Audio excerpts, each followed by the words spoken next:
解説。2021年公開映画ベスト10、必見の名作を振り返る。ねえマリサ、2021年って、どんな映画が注目されたか覚えてる？もちろん覚えてるぜ。2021年はコロナ禍の影響が続いてたけど、映画界はむしろ新しいスタイルで盛り上がった年なんだぜ。映画館が閉まったり再開したりで大変だった印象があるけど、そんな中でも名作は出たの？ああ、オンライン配信の拡大や、話題性抜群の大作映画の連発で、逆に印象に残る年になったんだぜ。特にスパイダーマンや007、そして日本では、竜とそばかすの姫なんかが大ヒットしたのぜ。そうなんだ。なんだかんだで、見逃してる作品も多い気がするわ。だからこそ、今回は2021年を彩った名作映画ベスト10を紹介するぜ。話題作から評価の高い作品まで、一緒に振り返っていこうじゃないか。第10位、スパイダーマン、ノー、ウェイ、ホーム。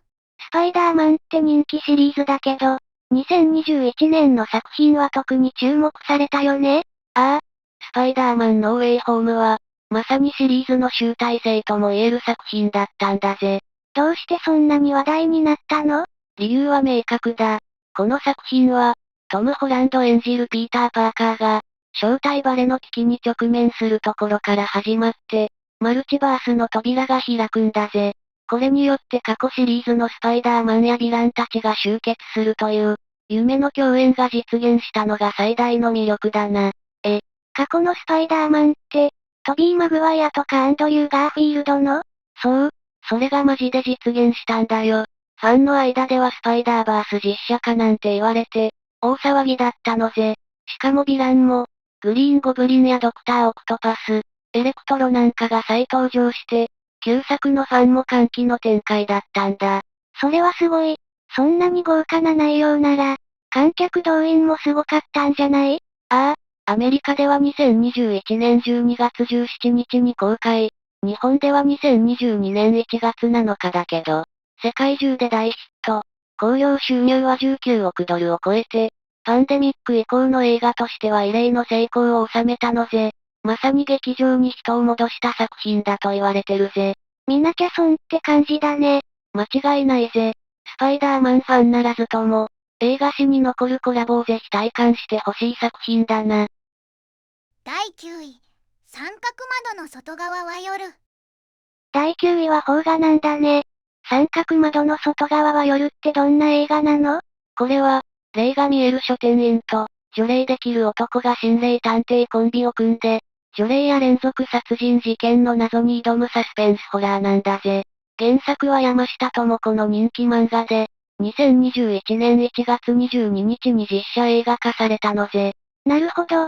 それだけ聞くと結構怖そうな話だけど、確かにジャンルとしてはホラーだけど、単なるお化け退治にとどまらず、心理ミステリーとしての面白さもあるんだぜ。霊視能力を持つ帝康介、志尊淳と、除霊師の日や川り氏と岡田将生が、人の魂に直接触れることで霊を見たり除霊したりするんだ。魂に触れる。なんだかただの除霊とは違う感じがするね。そこがこの作品の独特なところだな。日や川が帝に触れることで、帝も霊が見えるようになるんだけど、その魂が触れ合う感覚が、失神するほどの快感を伴うという設定があるんだぜ。そこに、ボーイズラブ的な雰囲気も滲ませていて、普通のホラーとは一線を画してるのぜ。それって、除霊しながらドキドキするってこと？そういうことだな。劇中でも二人の距離感はかなり繊細に描かれていて、心を許した相手とだけ共鳴できるみたいなテーマも感じさせるのぜ。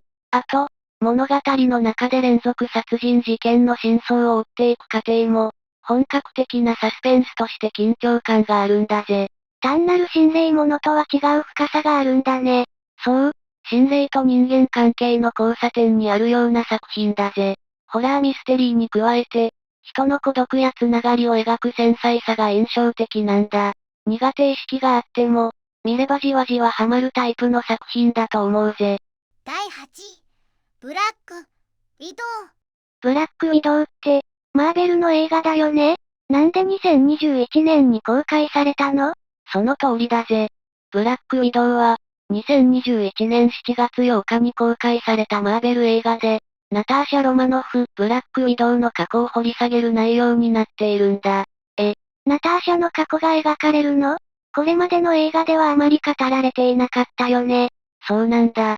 これまでアベンジャーズやアイアンマン2で活躍してきたナターシャだけど、彼女の過去や過酷な訓練、そして赤の舞台での経験がほとんど語られなかったから、今回の映画でようやくそのブラックウィドウとしてのルーツが明かされるんだぜ。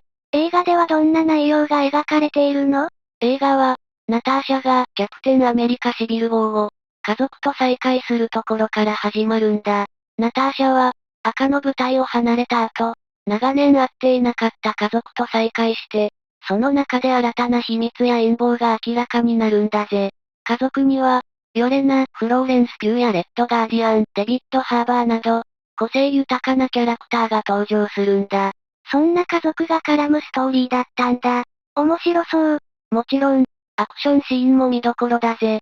ナターシャらしい肉体的な戦闘やカーアクションが満載で、マーベルファンにはたまらない内容だと思う。特に、ヨレナとの戦闘シーンや、赤の舞台との最終決戦が見どころだな。それにしても、マーベル映画にしては少し感動的な部分もありそうだね。そうだな。この映画は単なるアクション映画じゃなくて、ナターシャの人間ドラマもしっかり描かれてる。家族や仲間との絆がテーマになっていて、感情的にも引き込まれる場面が多いんだぜ。最後には、ナターシャがアベンジャーズで見せる姿につながる部分もあって、シリーズを通して見ると感動が倍増するんだ。それは見たくなるね。アベンジャーズシリーズを愛する人には欠かせない映画って感じだね。間違いないぜ。マーベル映画のファンなら、絶対に見逃せない作品だし、ナターシャの成長を感じられる一作だと思う。第7位、東人街探偵、東京ミッション。東人街探偵東京ミッション。なんかタイトルからして面白そうだね。どんな映画なの？東人街探偵東京ミッションは、2021年に公開されたアクションコメディ映画で、中国のヒット作、東人街探偵シリーズの続編なんだぜ。あのシリーズの続編だったんだ。前作も人気だったよね。どんな内容なの？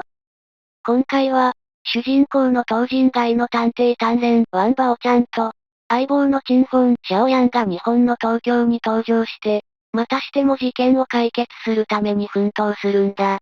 特に日本を舞台にしているから、日本の文化や風景が織り交ぜられていて、異国情緒あふれる作りになっているんだぜ。日本が舞台なんだ。それは面白そう。でも、アクションコメディってことは、単に事件を追うだけじゃなくて笑いもあるの？もちろん、東人街探偵シリーズの魅力は、アクションとコメディの絶妙なバランスだぜ。笑えるシーンとド派手なアクションが交互に展開するから、飽きることなく見られるんだ。例えば、単連とチンフォンの掛け合いや、日本の街並みで繰り広げられるバイクチェイスシーンなんかは、スリル満点で超かっこいいんだよ。なるほど。日本が舞台ということもあって、どこか親近感も湧きそうだね。その通りだぜ。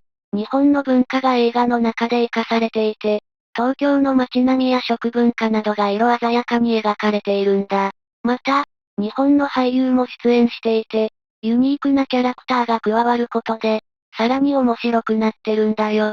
じゃあ、日本のファンにも嬉しい要素がいっぱいだね。そうだな。アクションだけでなく、くすっと笑えるシーンやユニークなキャラクターが多くて、誰でも楽しめる作品になってるんだぜ。日本を舞台にしてるけど、純粋なアクション映画としても十分に楽しめる作品だから、見る価値があるぜ。第6位、ドライブ、マイ、カー。ドライブ・マイ・カーって、映画タイトルからはなんだかドラマチックな感じがするけど、実際はどんな話なの？ドライブ・マイ・カーは、村上春樹の短編小説を原作にした映画で、監督は浜口祐介だぜ。物語は、舞台演出家の家福祐介、西島秀俊が、亡き妻をと桐島玲香との思い出や秘密に向き合っていく、心の葛藤を描いた映画なんだ。家福さんと音さんの夫婦の話なんだね。でも、音さんはもう亡くなっているんでしょ？そうだ。音は、家福と長い間連れ添い、二人で穏やかな日々を送っていた。しかし、音の死後、家福はその後の人生を送りながらも、音に関する秘密を知ることになるんだ。それって、どういうこと？秘密って？実は、家福が舞台に出演していた時、音が書いた脚本のために夫婦はある習慣を持っていた。その一つは、家福がセリフを覚える時に、音がカセットテープで録音したセリフを家福が車の中で繰り返し聞きながら暗記するっていうものだ。これが音との深い絆を象徴する大切な儀式になっていたんだ。なるほど。でもそれだけじゃないってことだよね？そうだ。もう一つの習慣は、夫婦のセックスの最中に音が物語を語り、それを家福が書き留めて音の脚本に活かすっていうもので、音はこれによって脚本家としてデビューし、成功を収めたんだ。でも、その後音の秘密が明らかになっていく。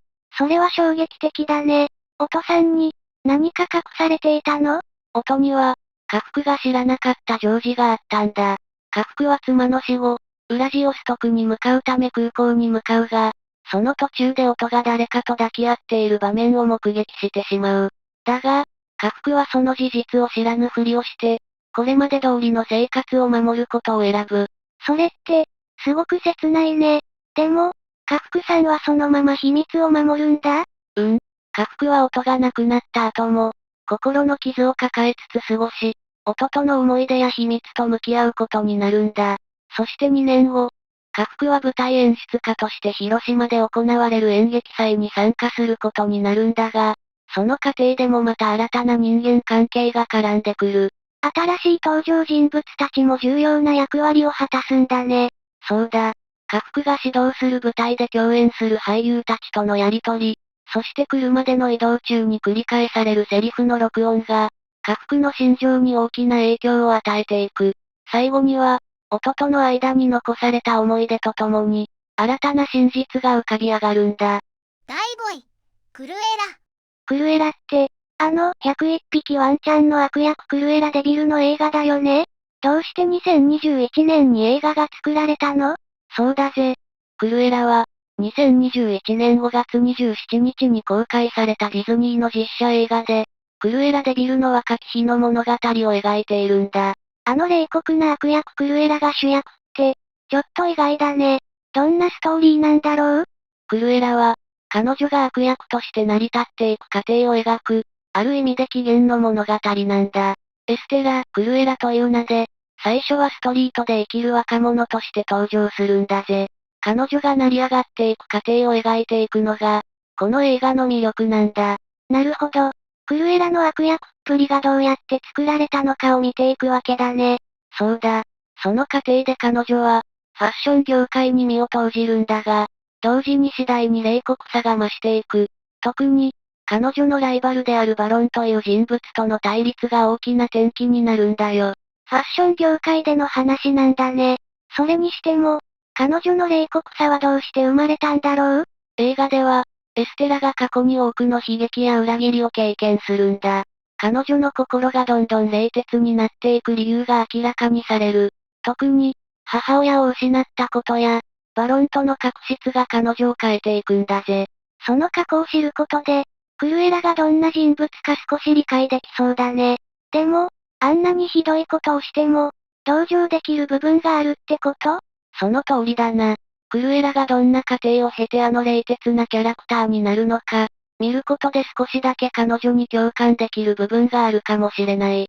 でも最終的に、彼女がどんな形で悪役になっていくのかは、やはり見てみないとわからないんだぜ。その裏側を見られるのは面白そうだね。ああ、ディズニー映画の中では異色のキャラクターを深掘りする作品だから、純粋な悪役とはまた違った面が見える映画だと思うぜ。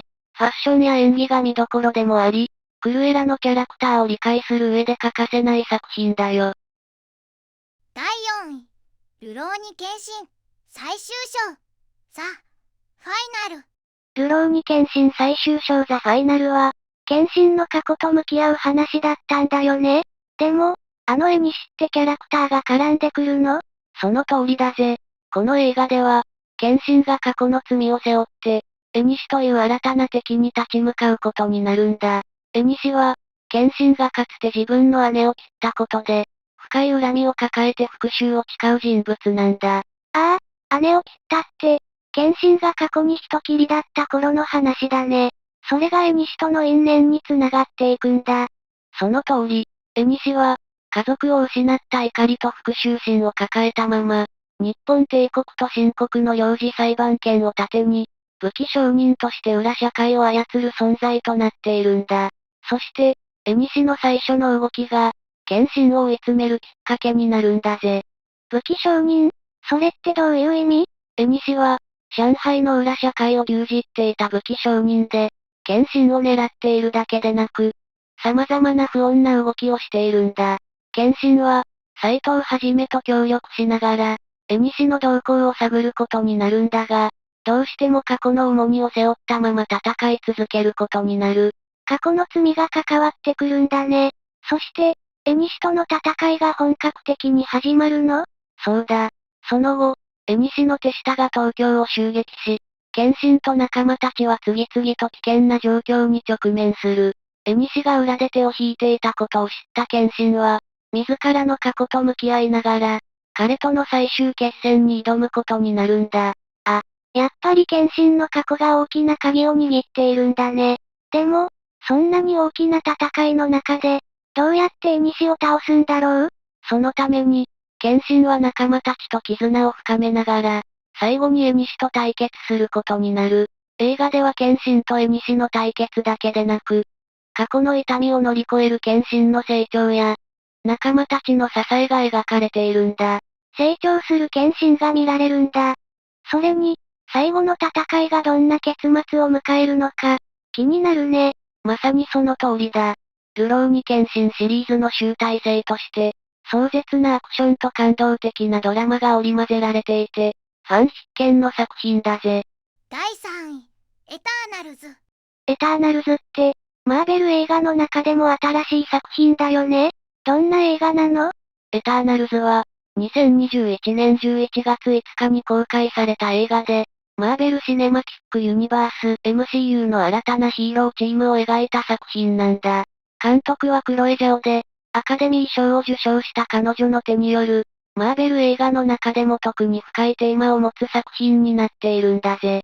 クロエ・ジャオ監督って、すごい人なんだね。でも、エターナルズって何者なの？エターナルズは、地球に何千年も前から存在している不死の存在なんだ。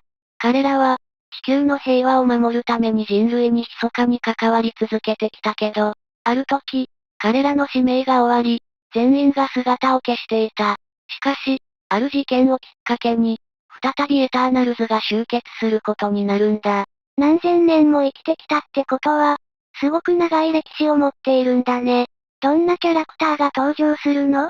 エターナルズのメンバーはそれぞれ異なる能力を持っていて、例えば、セリーナ・ジェンマちゃんは物質変換能力を持っていて、イカリス・リチャード・マッテンは飛行能力、エイジャック・サルマ・ハエックは治癒の力を持っているんだ。それぞれのキャラクターが自分の過去や目的を抱えており、映画の中でその深いバックストーリーが描かれているんだぜ。なるほど。それぞれが異なる能力を持っているんだ。でも、どうして彼らが再集結するの？それは、エターナルズが長年守ってきた地球が、今度は別の脅威に直面するからなんだ。古代から続くエターナルズの使命が再び試されることになり、彼らは再び協力して、その脅威に立ち向かうことになるんだよ。そうか、まさにチーム戦って感じだね。それに、ただのアクション映画ではなく、もっと深いテーマが描かれているんだね。その通りだな。エターナルズは、ただのアクションやバトルだけでなく、永遠の命と人間性、愛や犠牲といった深いテーマが扱われているんだ。キャラクターたちの成長や感情が重視されていて、マーベル映画としては新しいスタイルを見せているんだぜ。それは面白そう。バトルももちろん見どころだろうけど、キャラクターたちの内面にも注目しないといけないんだね。その通り、アクションと感情のバランスが絶妙で、見る人に強い印象を与える映画だよ。MCU ファンはもちろん、映画自体の深いテーマを楽しみたい人にもおすすめできる作品だぜ。第2位、007ノータイム2ダイ。007ノータイム2ダイって、ジェームズ・ボンドシリーズの最新作だよね。どんな映画だったの？その通りだぜ。007ノータイム2ダイは、2021年9月30日に公開された、ダニエル・クレイグ主演のボンド映画で、彼が演じるジェームズ・ボンドの最後の登場作なんだ。ボンド役のダニエル・クレイグが最後なんだ。どんなストーリーになっているの？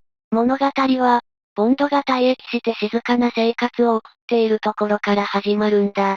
でも、過去に関わった人物が絡んだ新たな陰謀が明らかになり、ボンドは再び任務に復帰することになるんだぜ。退役して平穏な生活を送っていたのに、またボンドとして戦うことになったんだね。新しい敵はどんな人物？今回の敵は、サフィン・ラミ・マレックという謎の悪党だ。サフィンは、ボンドにとって非常に個人的な敵で、彼の過去に深く関わる人物なんだ。サフィンの目的は、非常に強力で危険なテクノロジーを使って、世界を支配しようとすることだぜ。ボンドにとっても、ただの任務以上のものになりそうだね。サフィンとの対決が気になる。その通りだ。そして、今回の映画ではボンドの仲間や新たなキャラクターたちも重要な役割を果たすんだ。マネーペニー、ナオミ・ハリスやベン・ウィショーも登場し、ボンドの戦いを支えるんだが、新たにフェリックス・ライター、ジェフリー・ライトや、マドレーヌ・レアセブといったキャラクターも登場するんだ。フェリックスやマドレーヌが加わるんだ。それぞれどんな役割を果たすの？フェリックスは、ボンドの仲間で CIA のエージェントとして登場する。マドレーヌはボンドの過去に関わる人物で、ボンドとの関係が大きなポイントになるんだ。実は彼女の過去にも秘密があり、それが物語に深みを加えているんだよ。なるほど。ただのアクション映画じゃなくて、ボンドの人間ドラマが描かれているんだね。その通りだ。ノータイムプダイは、アクション満載なだけでなく、ボンドというキャラクターの人間性や感情に焦点を当てた作品なんだ。ダニエル・クレイグの集大成としても、非常に感動的なシーンが多く、ボンドの最後にふさわしい映画だと思うぜ。最後にふさわしい、というのがすごく気になるね。映画のクライマックスはやっぱりすごいアクションで決着するの？もちろん、ボンドらしいスリリングなアクションシーンが盛りだくさんだし、物語の結末も非常に感動的だ。長年のファンには、ボンドの最後を見届ける価値がある作品だと思うぜ。第1位、竜とそばかすの姫。竜とそばかすの姫って、細田守監督のアニメ映画だよね？どうしてこれが第1位になったの？その通りだぜ。竜とそばかすの姫は、2021年7月16日に公開された映画で、細田守監督が描く新しいアニメーションの傑作なんだ。この映画が1位になった理由は、映画のストーリーの深さとビジュアルの素晴らしさ、それに加えて現代の社会における重要なテーマがしっかりと描かれているからなんだぜ。ストーリーって、どんな内容なの？物語の主人公は、普通の高校生中村佳穂だ。彼女は、ある日仮想空間 U において、美しい歌姫ベルとして活躍を始めるんだ。その中で、ベルは実際の自分を隠しながらも、仮想空間で大きな人気を得るんだけど、ある日、ベルが出会った佐藤健と出会い、物語が大きく動き始めるんだ。仮想空間と現実の世界が交差していくんだね。竜っていうキャラクターも重要なんだ？竜は仮想空間で暴れ回る謎の存在で、最初は恐れられているんだ。しかし、竜の正体や過去を知った鈴は、彼を助けようと決心するんだ。竜の存在は、実は鈴の現実世界に深く関わっていることがわかる。仮想空間と現実、そして人間の感情が複雑に絡み合うストーリーが展開されるんだ。なるほど。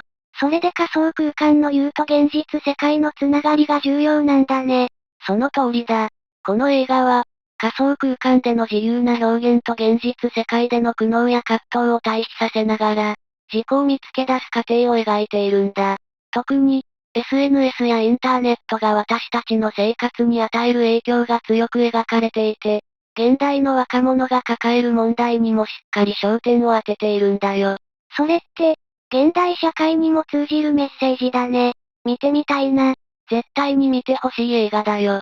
映像美や音楽も素晴らしく、特に鈴が歌うシーンは圧巻だし、感動的なラストシーンは泣けること間違いなしだぜ。仮想空間の美しいビジュアルと現実の問題が見事に融合して、見る人に深い印象を与える作品だな。それに、細田守監督らしい人間ドラマと冒険が織り交ぜられているんだね。絶対に見逃せない映画だね。その通り、新しい時代における自己表現のあり方や、社会との関わり方を描いたこの映画は、時代の背景にぴったりな作品だぜ。総評、まとめ。2021年の映画、どれも印象的だったね。アクションからドラマまで、幅広いジャンルの作品があったけど、特に心に残るものばかりだったよ。そうだな。スパイダーマンノーウェイホームや007ノータイム2大みたいな大作映画もあったけど、ドライブ・マイ・カーや竜とそばかすの姫のような深いテーマを扱った映画も感動的だったぜ。映画を通して、ただ楽しむだけじゃなく、いろいろな考えや感情に触れられるのが映画の魅力だね。その通りだ。2021年の映画は、ストーリーだけでなく、登場人物たちの心の葛藤や成長がしっかり描かれていて、見た後に考えさせられる作品が多かったんだ。今後もそんな映画が増えていくといいな。最後までご視聴いただきありがとうございました。これからも役立つ情報をお届けいたしますので、チャンネル登録と高評価をよろしくお願いします。コメント欄でご意見や質問もお待ちしています。それではまた次回お会いしましょう。バイバイ。今日も一日良い日で、またね。